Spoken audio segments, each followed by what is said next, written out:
Bahkan sampai sekarang pun, Ah, sampai sekarang saya sudah purna. Sampai sekarang pun saya sudah cek ke Kemhan? kawan-kawan kita di Kemhan, belum pernah Rp1 pun turun anggaran khusus untuk food estate.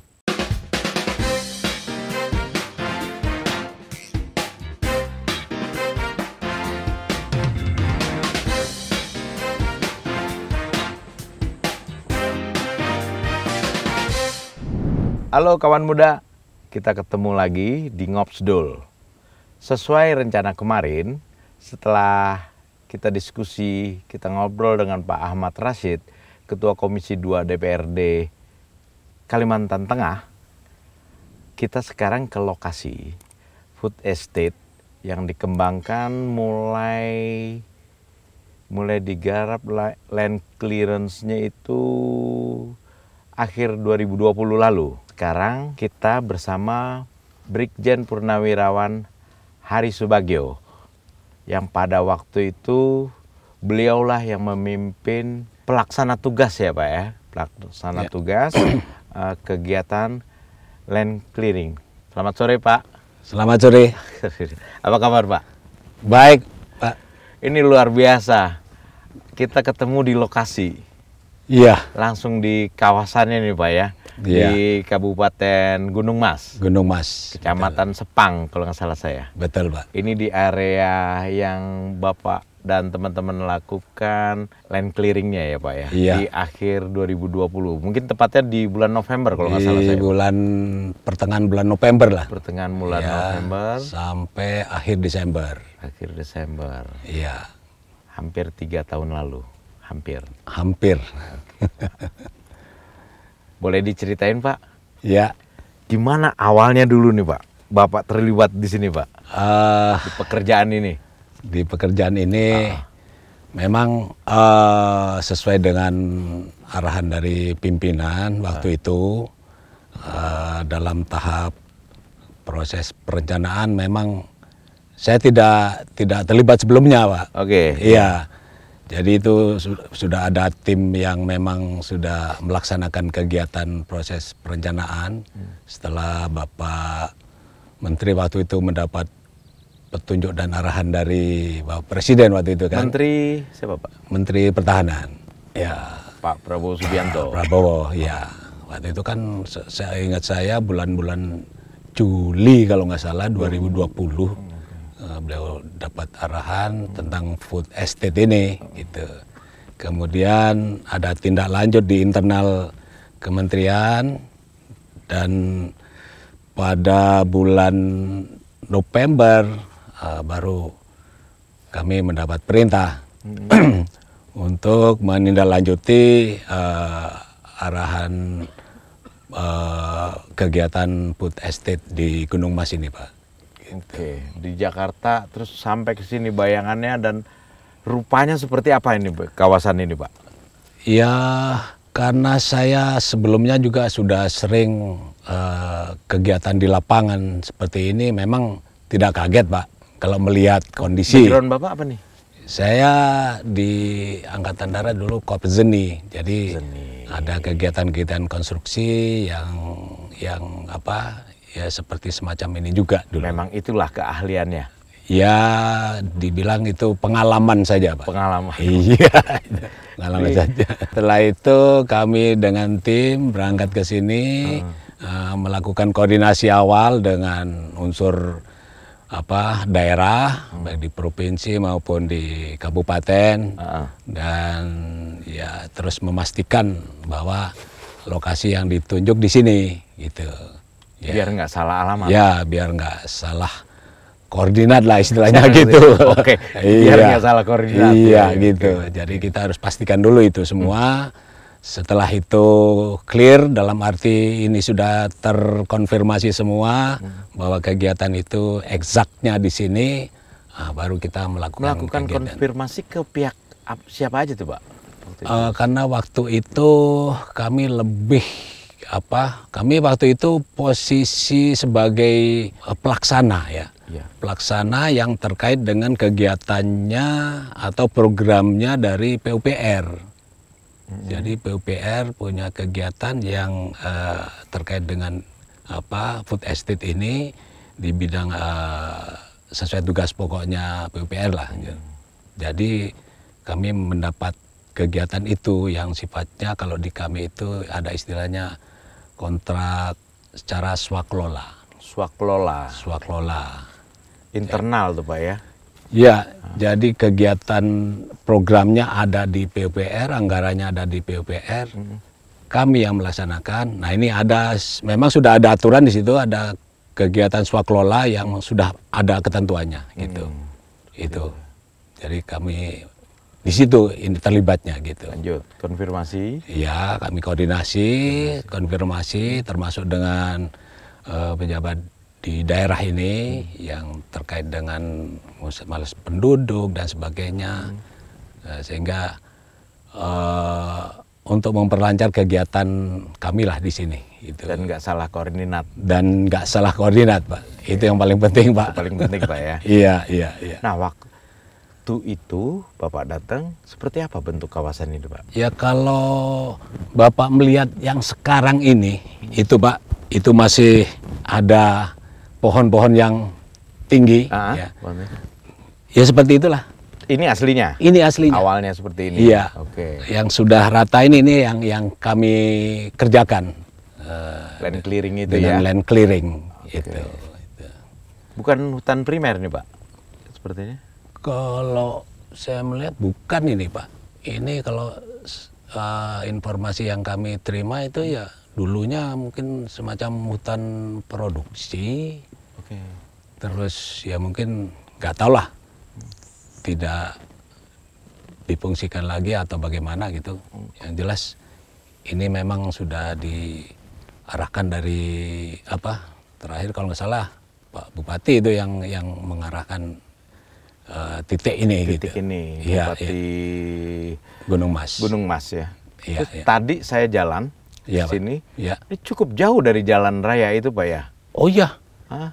Ini Sampai kalau ada dari kebun sawit, saya lihat tadi lewat jalan itu ya ada ketemu kebun sawit. iya kebun sawit, kemudian ada sebelum itu ya dari jalan raya itu ada pemukiman lah di situ. Ada di pinggir Ada jalan di pinggir tadi. jalan itu kan. Ah. Masuk lagi terus itu ada areal kebun sawit di situ, Pak. Ada kebun sawit tadi saya lihat. Ada kebun sawit, ya kemudian ada semak belukar.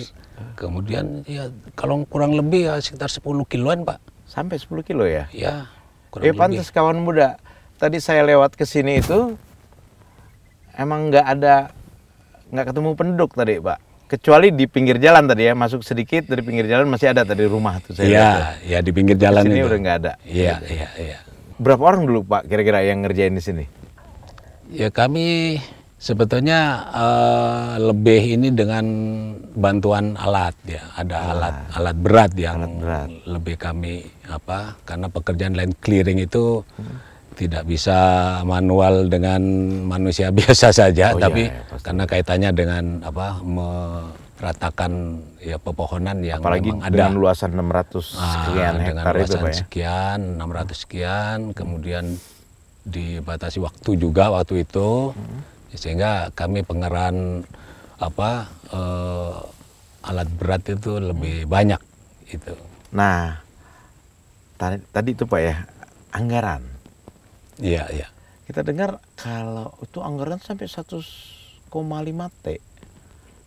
Itu untuk 600 hektar apa gimana Pak ceritanya tuh Pak? Kalau kan di saya bawa ini ya, yang saya catat Pak ya. Katanya anggaran sampai 1,5 T telah diselewengkan gitu kan.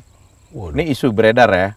Iya. Bahwa anggaran food estate sebesar 1,5 triliun telah diselewengkan oleh Kemenhan dan program itu akhirnya terbengkalai. Nah, anggaran dulu nih Pak.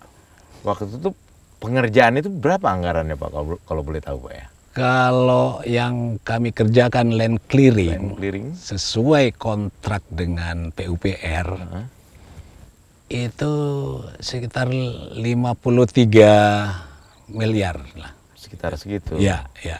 Itu jauh dari isu yang beredar nih.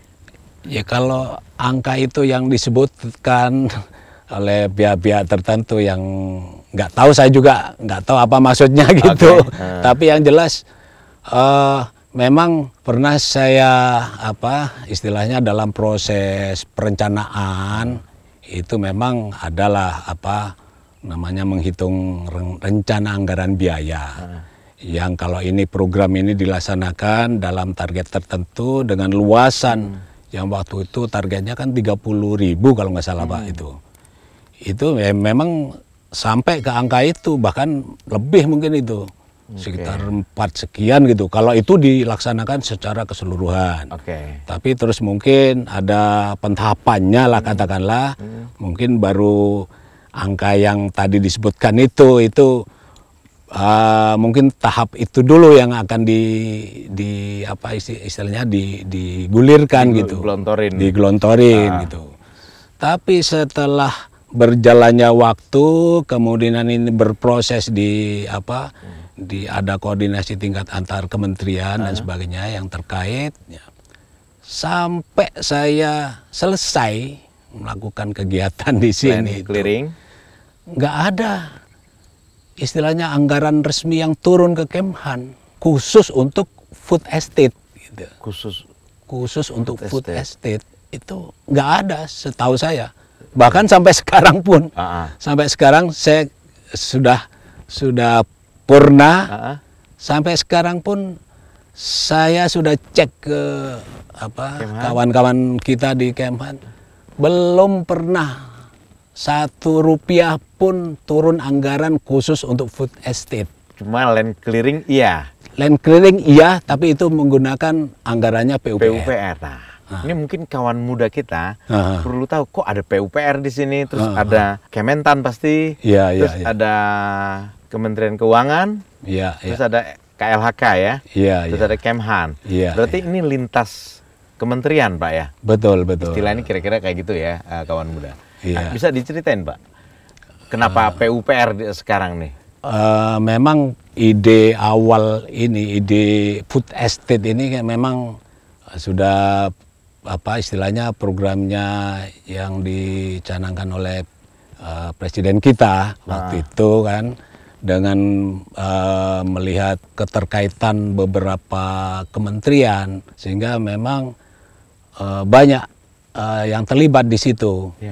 Contoh misalnya untuk Kementerian Pertanian kan itu kan memang ininya lah, domainnya lah masalah pangan pasti itu jelas. Kemudian KLHK karena lahan Kementerian Lingkungan Hidup itu bagian penyediaan lahannya yang memang harus disiapkan untuk mendukung kegiatan ini. Dan keuangan. Kemudian Kementerian Keuangan jelas itu masalah anggarannya kan, ini masalah ininya. Kalau nggak ada itu juga nggak bisa berjalan sesuai rencana kan gitu Pak. Kemudian PUPR juga sesuai fungsinya. Mungkin, karena PUPR karena clearing ya menyediakan sarana prasarananya, sarana pendukungnya itu. Jalan-jalan masuk, kemudian LC-nya itu PUPR gitu. Jadi kebayang ya kawan muda, job desk masing-masing kementerian. Seperti itu kira-kira di program food estate ini ya. Di rencana program food estate. Iya, di rencana. Terus penyelesaian land clearing itu berarti sekitar sebulan 2 minggu kali Pak ya? Ya kurang lebih itu ya. Dengan luasan 600 sekian hektar, itu bagaimana cara bekerjanya Pak? Bisa dikasih gambaran Pak, terutama ke kawan muda kita nih Pak. Ya memang namanya kita diberikan tugas Pak ya. Kita juga harus melihat waktu yang tersedia, karena waktu juga kaitannya dengan pertanggungjawaban anggaran kan gitu. Yang dari PUPR. Yang dari PUPR. 53 sekian itu Pak ya. Karena waktu itu ya di bulan Oktober memang kita mendapat petunjuk perencanaan, kemudian setelah hasil koordinasi makanya muncullah ada kontrak swakelola istilahnya itu di bulan November. Nah dari situlah saya sendiri sebagai yang ditunjuk, ya saya tentunya berhitung dari bulan November ke Desember ya tinggal ya waktu efektif 1,5 bulan gitu. dengan target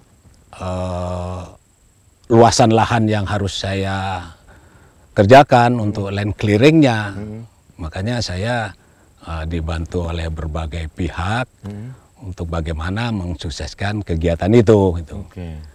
Ya memang harus ada kerja keras lah waktu itu untuk bisa memenuhi target itu, Pak. Gitu. Jadi treatmentnya itu nggak seperti biasanya, Pak, di sipil?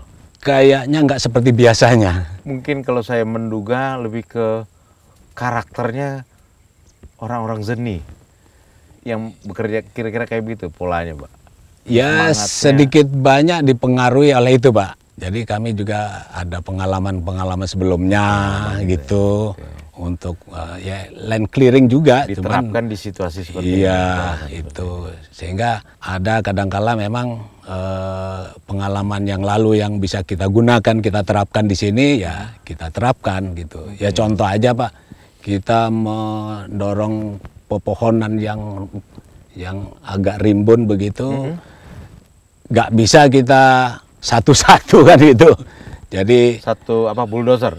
Satu bulldozer, satu alat terus satu pohon kan nggak bisa.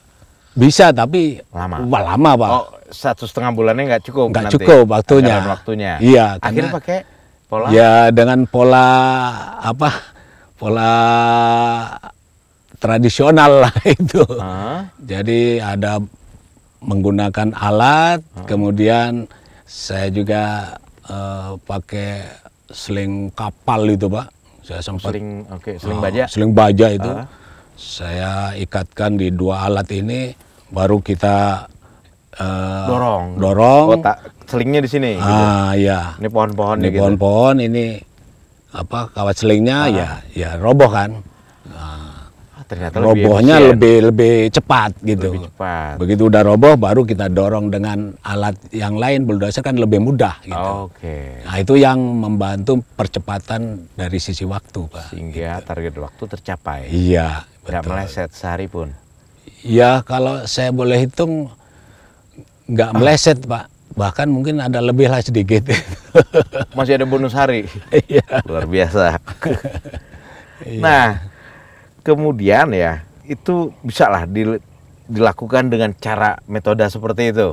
Iya. Jadi modifikasi gitu. Lah gitu. Kira-kira gitu ya. Iya. Kemudian tadi di jalan menuju titik ini, nanti kita lihat lagi, Pak ya. Iya. Dan kata itu juga bilang kan ada, saya lihat singkong, ubi jalar apa itu namanya? Iya. Itu udah ada tanam. Apakah itu termasuk di program PUPR? Enggak. Ini bukan, Pak ya? Karena bukan PUPR itu ya? Bukan. Nah, jadi itu bagaimana ceritanya, Pak? Ceritanya ya kalau sesuai dengan kontrak kerja yang kami terima, kami sebatas memang melakukan land clearing. Kemudian land clearing dengan sarana prasarana jalan dan irigasi. Irigasi. Itu yang kami kerjakan dan itu sudah selesai. Artinya sesuai dengan target, sasaran sudah kami pertanggungjawabkan itu kepada pemberi pekerjaan, istilahnya kan gitu. Nah, tapi kan kita tidak cukup itu saja, Pak. Karena kegiatan kita itu kan food estate ini sampai proses penanaman kan gitu. Nah, cuman karena memang waktu itu kita juga dalam tahap menunggu juga adanya anggaran simultan dengan kegiatan yang kita lakukan ini di pusat sana kan juga proses tentang anggaran itu. Itu yang kami tunggu.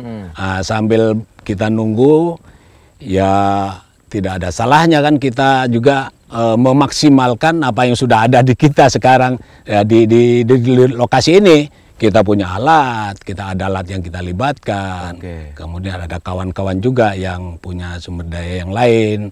Nah, istilahnya kita sambil juga uji coba lah itu bagaimana mengolah lahan itu. Karena lahan sudah land clearing, kan harus diolah dulu, Pak. Jadi kawan muda ini lebih kegatelan kali Pak ya. Iya.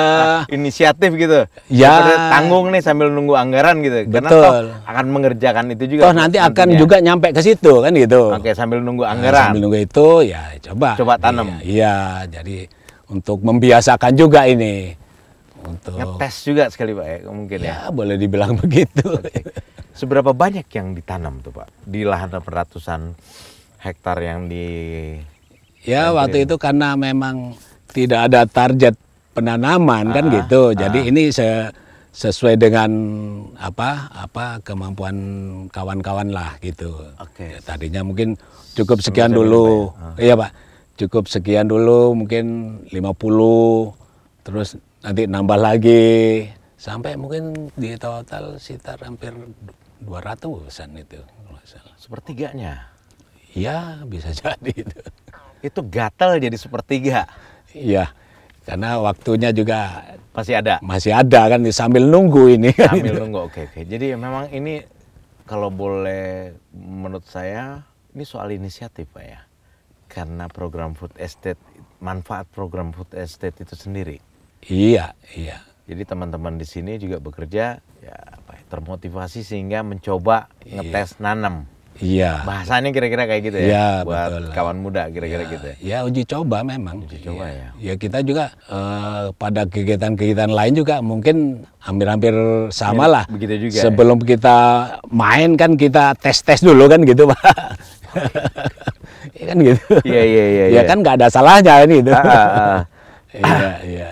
Jadi paling krusial yang ditunggu itu apa sih sebenarnya Pak? Sehingga nunggu anggaran itu kan ya. Kalau sepanjang pengetahuan Pak Hari ya selama mengerjakan ini. Sepengetahuan saya memang ya semua program itu endingnya kan di ketersediaan anggaran Pak. Oke. Ketika program kita sudah bagus, kemudian didukung dengan anggaran yang memadai, artinya sesuai dengan perencanaan itu, saya kira program itu akan berjalan sesuai rencana kan gitu. Tapi ketika katakanlah ada hambatan, ada kendala tentang yang satu ini, khususnya anggaran, ya ini juga akan besar pengaruhnya terhadap perencanaan yang sudah disiapkan, kan gitu. Nah, jadi ya mau nggak mau ini menjadi vital kan menurut saya, menjadi pokok ini tersedianya anggaran itu. Cuman Pak ya, saya masih penasaran anggaran itu nggak turun karena soal apa Pak? Nah itu kalau memang yang Bapak tahu aja ya, atau memang saya tidak bagian di situ ya. Oke. Tapi saya memahaminya bahwa memang dalam katakanlah akan mengelola anggaran yang cukup besar, katakan ini memang tidak sesederhana yang kita bayangkan. Ada prosesnya, ada tahapannya, harus ada payung regulasi. Ada regulasinya yang harus dipenuhi. Nah itu kan cukup kompleks sekali memang Pak. Nah itu mungkin ya yang ada di atas, yang kami juga nggak begitu paham itu. Tapi kira-kira seperti itu memang. Sehingga itu kok belum istilahnya belum terrealisasi juga gitu. Sampai saya dengar sih ya, kalau saya dengar, tapi mungkin bukan kapasitas Bapak menjawabnya. Salah satu itunya paling utama itu soal perpres yang nggak turun-turun. Itu saya dengar juga Pak. Kalau yang saya dengar ya. Betul memang. Karena saya juga sedikit banyak juga mengikuti perkembangan kawan-kawan saya juga yang di internal Kemhan juga memproses itu. Karena memang nantinya itu program ini bisa dijalankan oleh satu satker tertentu atau wadah tertentu yang diistilahkan waktu itu BCLS Pak. Apa tuh Pak? Badan Cadangan Logistik Strategis. Oke. Nah ini yang diawaki oleh personil yang memang dikhususkan untuk membidangi itu. Dan kalau ini sudah terbentuk, nah inilah yang planning yang besar tadi untuk food estate yang dipertanggungjawabkan ke Kementerian Pertahanan, khususnya di komoditas singkong. Nah ini akan bisa berjalan sesuai dengan rencana itu. dengan nanti dikelola oleh satu badan tersendiri gitu Pak. Nah Ya ini udah, kan Pak. butuh butuh apa regulasi yang memang bisa mewadahi itu. Ya itu yang katanya Perpres itu Pak gitu. Ya udahlah. Iya. Kita belum tahu pasti lah ya itu, Nah. tapi ya yang penting di saya ini yang masih mencuri perhatian saya itu ditanam, ngetes tanam. Balik tadi sedikit ya. Iya. Apakah itu emang karakternya begitu Pak, teman-teman di Kemhan, terutama yang pelaksana kerja kayak gini juga, apa itu udah kebiasaan atau arahan dari Pak Menterinya tuh gimana tuh Pak? Ini mungkin perlu juga buat kawan-kawan muda kali ya, mungkin ada nilai-nilai yang bisa kita share ke teman-teman kawan muda kita ini Pak. Ini sedikit banyak dipengaruhi mungkin oleh kebiasaan kita ya kebetulan kami kan tentara gitu Pak ya. Okay. Nah, kebiasaan satu komando itu memang sudah jadi darah daging kita Pak. Ketika kita mendapat perintah gitu kan, entahlah perintah A atau perintah B, kita langsung sebagai pembantu komandan ini pasti menjabarkan itu semua. Ini perintah ini untuk bisa kita laksanakan, kita harus buat pentahapannya untuk bisa mencapai perintah ini, gitu. Oke. Ada tradisi disiplin di situ Pak. Betul. Nah, kemudian ada satu lagi istilahnya ya loyalitas. Loyalitas ya. Iya, loyalitas. Jadi kalau udah jelas kita diperintah untuk menanam singkong misalnya kan gitu. Ya gimana caranya kita harus bisa melakukan itu sampai terwujud. Terlepas ini ada kekurangan atau hambatan atau ada apa ya kita berusaha untuk mewujudkan dulu Pak gitu. Ya itu semacam semangat untuk mematuhi perintah pimpinan kan gitu Pak. Iya. Itu nilai lebih berarti Pak ya. Iya, kalau bagi kami sih memang dalam membangun sesuatu, melakukan sesuatu, saya bisa artikan itu nilai lebih, teman-teman. Iya, bisa jadi seperti itu, Pak. Ya, ini kan kita pengen kasih tahu juga ke kawan-kawan muda kita nih di program Ngobsdul ini, Pak. Oh, ada nilai kayak begitu, Pak ya? Iya, iya. Oke, luar biasa. Iya. Oke. Walaupun akhirnya karena anggaran memang belum ada untuk penanaman, yang ditanam itu nggak terawat, nggak bisa dirawat berarti Pak ya, karena nggak ada anggaran. Ya memang logis juga lah Pak, kita merawat tanaman itu kan sama dengan merawat barang berharga kita lah Pak gitu. Jadi ketika ada satu waktu tertentu ini tidak kita lakukan perawatan, ya pasti akan mempengaruhi pertumbuhan itu gitu. Nanti saya lihat Pak ya. Iya. Yang katanya kan memang nggak kurus lah atau apa gitu ya. Karena ini memang bukan di program penanaman. Betul. Paham. Iya. Oke. Kita lanjut lagi Pak ya. Dan secara teknis waktu menanam kemarin itu udah dengan teknik apa gimana Pak? Udah ada dengan pengetahuan atau bagaimana Pak waktu itu ngetes tanam itu Pak? Awalnya memang kita juga sudah dikasih pemahaman itu tentang bagaimana mengelola tanah, jadi lahan yang siap tanam, kemudian membibit, kemudian menanam. Itu ada memang di perencanaan juga sudah ada itu sebetulnya. Oh, karena ini akan berlanjut rencananya. Di pikiran kita kan ini akan berlanjut, Pak. Oh. Kan nggak mungkin kita hanya cuman LC saja. LC, padahal judul kan food estate dan komoditasnya singkong. Nah, sedikit banyak kita sudah belajar juga gitu, Pak. Iya. Nah, yang Kemhan sendiri lakukan land clearing ini di berapa lokasi, Pak? Apakah seperti ada di Kirom atau di mana, di Sumatera atau di mana gitu Pak? Kalau setahu saya ya baru di sini Pak. Gunung Mas ini? Di Gunung Mas.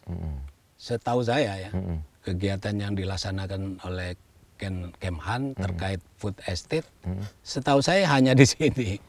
Kalau yang lainnya saya belum tahu dan kayaknya belum juga itu. Mestinya belum ya, karena Bapak ada di waktu itu kan di. Iya, saya masih di sana. Iya. Gitu.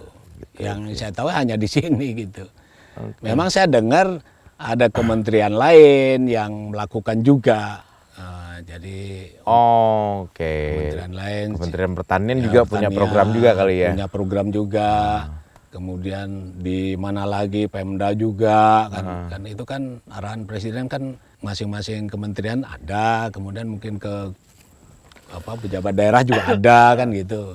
Jadi mungkin itu yang ada selain di sini gitu. Pak, diminum dulu Pak. Oh iya Pak. Kali ini kita nggak ngopi, cuma judulnya tetap ngops dulu Pak, karena panas ya, mendingan air putih aja Pak. Silakan Pak. Oke. Nah soal ini isu Agrinas terlibat di sini, menurut Bapak gimana? Waduh. Bapak yang asli di lapangan kan ya? Iya. Orang lapangan. Kalau bicara Agrinas Pak, saya juga nggak tahu itu Pak.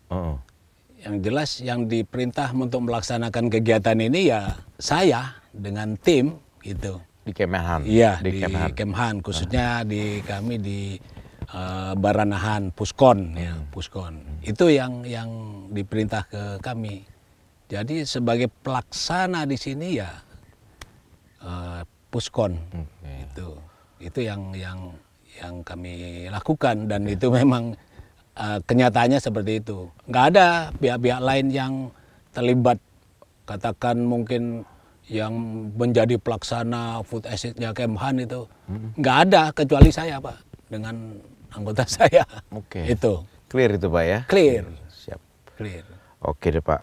Kalau gitu boleh antar saya ke lapangan. Sebenarnya Oke, ini udah di lapangan, tapi mau iya. kesana ini lah bagi Pak. Mau lihat-lihat. Ninjau yang ini ya, rumpukan dan sebagainya ya. Ya rumpukan ya tadi itu ya. Iya, iya. Karena rumpukan itu dengar-dengar juga lumayan jadi ya. Kalau dihitung-hitung jatuhnya sampai 90 hektar juga tuh Pak ya? Ya sekitar segitu. Area yang kepakai Area untuk yang kepakai rumpukan. untuk rumpukan gitu. Oke. Iya, iya. Jadi bisa dari itu kalau ditotal dengan rumpukan mungkin sampai 700-an atau 760 kali Pak ya? Iya. Kira-kira bisa jadi segitu. Masih dalam area yang mau dikerjakan bertahap nanti ke depan Pak. Betul Pak. Oke Pak. Boleh Pak ya kita ke sana Pak ya? Oke, Yuk. mari Pak. Ayo. Sip. Oke. Ke sana jalannya begitu. Ya, sana Pak. Jalan kaki apa pakai mobil nih Pak? Ya kita sambil ngelemaskan kaki Pak. Aduh. Ah.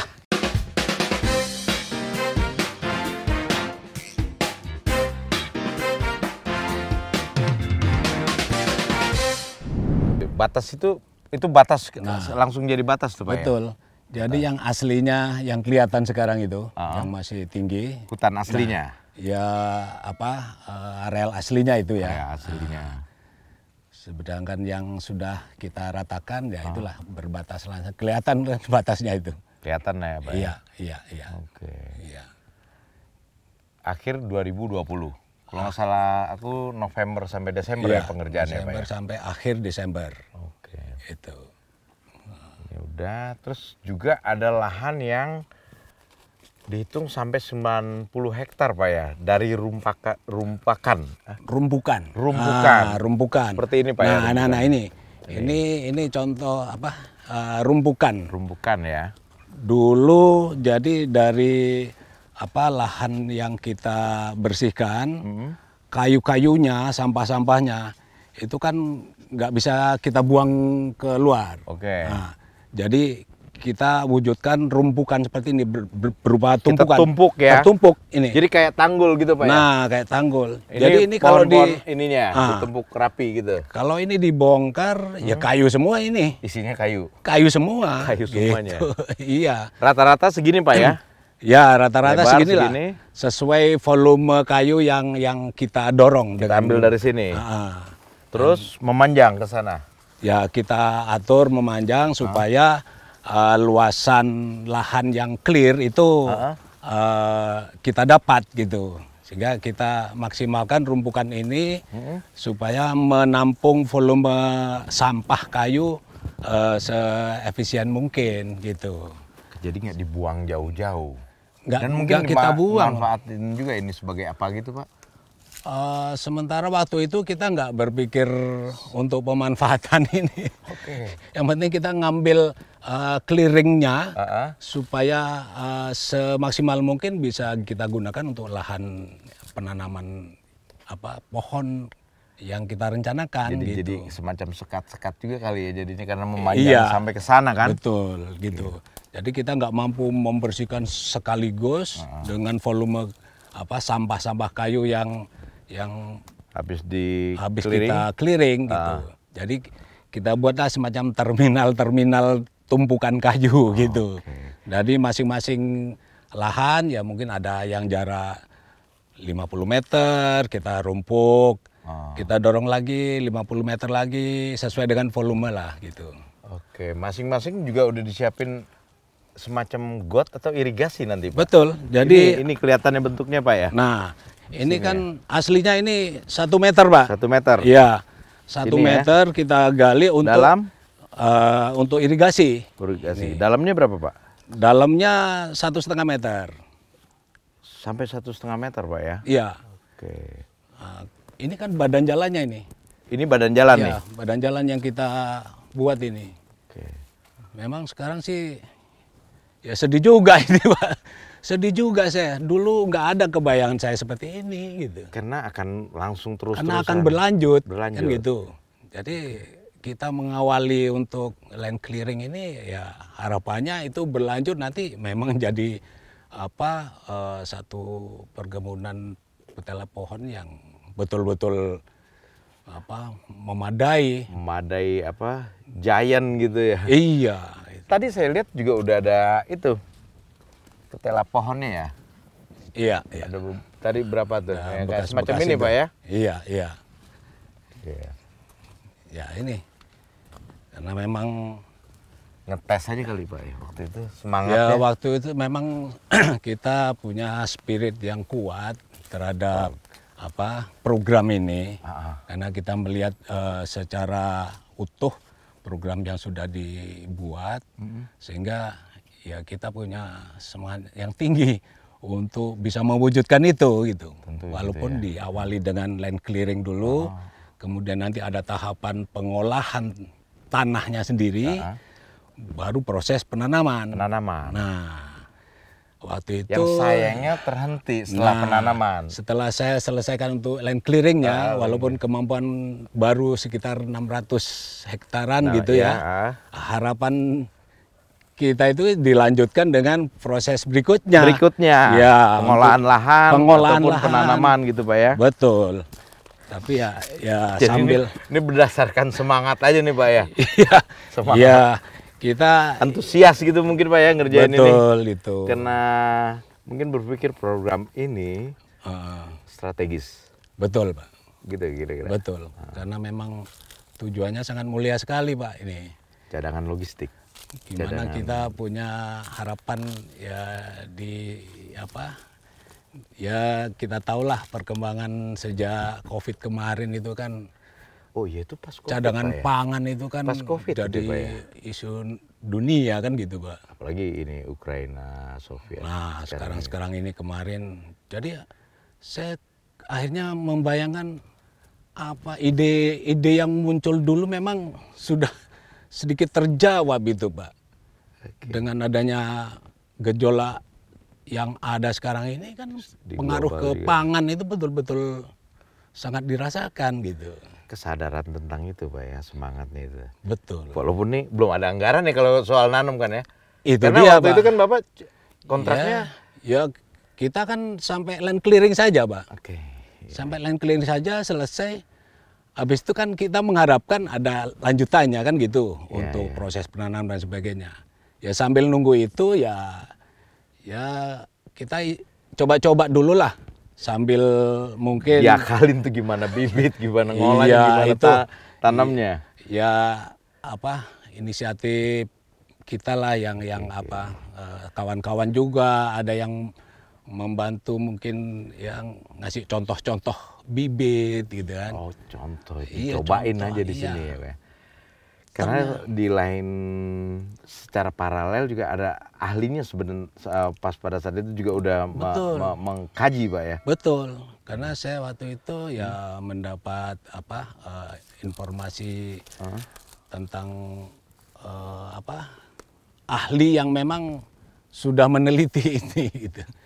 Memang kalau saya lihat misalnya ini ada semacam berpasir gitu ya. Iya, tanahnya Pak ya. Iya.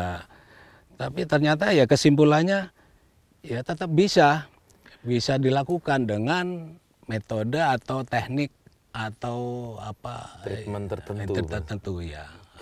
Ya kayak sekarang nih karena nggak dilanjutin lagi sementara. Iya. Ini kan ini di luar Pak buahnya iya. Umbinya itu. Iya. Mestinya kan di dalam ya. Iya di dalam. Ini karena pasir cuman karena tergerus. Sudah sekian lama mungkin tergerus air. Tergerus air mungkin ya. Terus ya namanya nggak dirawat Pak. Gimana? Iya benar.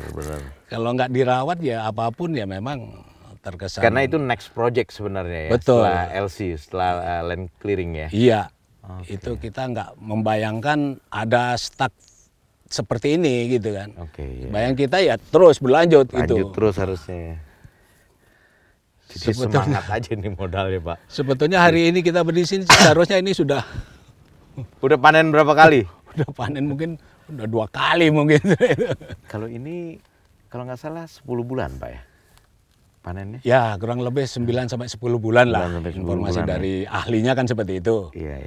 Saya dengar juga ini kalau ini kan ditargetin itu bisa menghasilkan untuk luasan 30.000 hektar kalau nggak salah ya Pak ya. Dari rencana itu. Itu bisa menghasilkan 4.000 ton sehari. Iya. Itu hitung-hitungannya dari para ahli. Hitungan para ahli ya. Iya. Artinya potensinya memang besar sekali Pak. Cukup besar. Saya sendiri sebagai orang awam terhadap dunia pertanian, ya saya membayangkan itu luar biasa itu Pak. Dunia Bapak dunia seni Pak ya. Ya saya kan bagian bangun-membangun Pak. Iya. Konstruksi. Tapi ya logika saja yang kita bicara kan. Ahlinya ngomong seperti itu ya masuk akal juga Pak.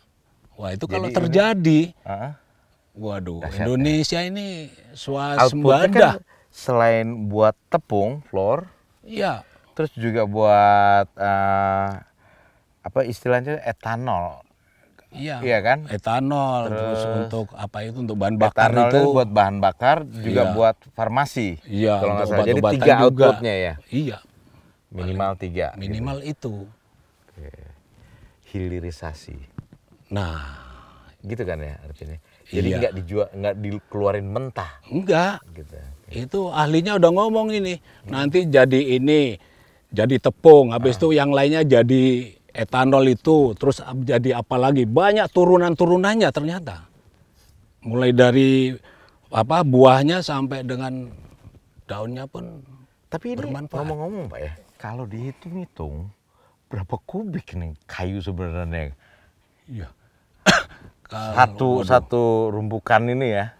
Kalau volumenya sih, saya belum hitung pasti Pak. Pokoknya banyak aja. Cuman kalau luasan lahan yang dipakai untuk rumpukan, itu kita total waktu itu sekitar 90 hektar. 90 hektar ya? Iya. Luasannya gitu ya? Luasannya. Tapi kalau volumenya ya relatif ini Pak. Waktu ngerjain di sini, iya. Dari awal nih, iya. Pak Hari, iya. Satuannya apa yang ada di sini Pak, yang kelihatan?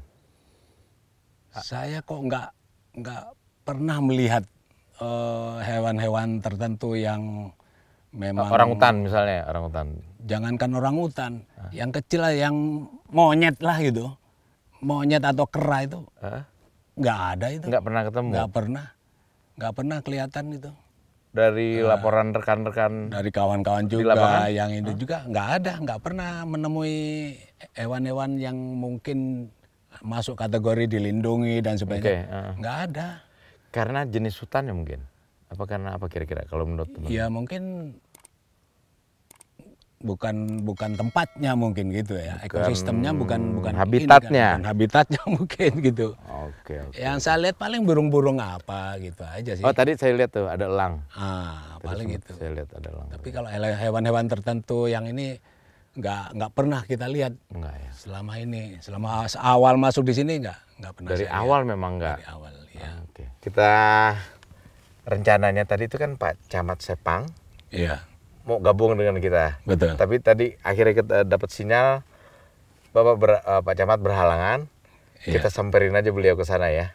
Oke, Pak. Oke, kawan muda. Kita sekarang mau ketemu Pak Camat Sepang, Kabupaten Gunung Mas. Yuk, mari Pak.